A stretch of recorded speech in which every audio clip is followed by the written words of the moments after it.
Hello, আসসালামু আলাইকুম। আজকে আমরা এখানে আপনাকে দেখাবো ঈদুল আজহার উপলক্ষে, ছুটি উপলক্ষে আজকে আমরা অফিসে ছোটোখাটো বাজার করার একটা আইটেম করে খাচ্ছি। এখানে আমাদের মুরগির মাংসগুলো ছোট ছোট করে কেটে নিয়েছি। এখানে আদা রসুন মিক্সড করে তারপর মাখতেছিলাম। তারপর এখানে ম্যাগি মশলা দিব, তারপর টমেটো সস এগুলো দিয়ে সুন্দর করে মাইখা নিতেছি। ওইখানে আলু সেদ্ধ করেছিলাম, তারপর একটু মরিচের গুঁড়ো, হলুদের গুঁড়ো দিলাম, দিয়ে ভালো করে মেখে নিলাম।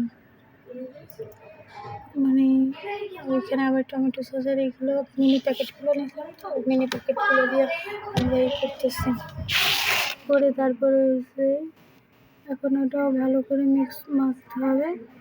তারপর বিস্কিট আর হচ্ছে চালের গুঁড়ো এগুলো হচ্ছে মেখে নিলাম। মেখে নেওয়ার পরে এখানে আবার একটা ডিম দিয়ে তারপর মুরগির মাংসগুলো আবার সুন্দর ম্যারিনেট করে নিছি।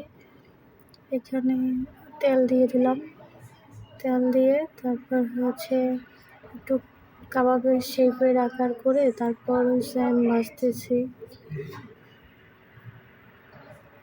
তারপর ছোট ছোট করে জুড়ো জুড়ো করে বললাম ওরকম না, একটা একটা জুড়ো জুড়ো করে করছে।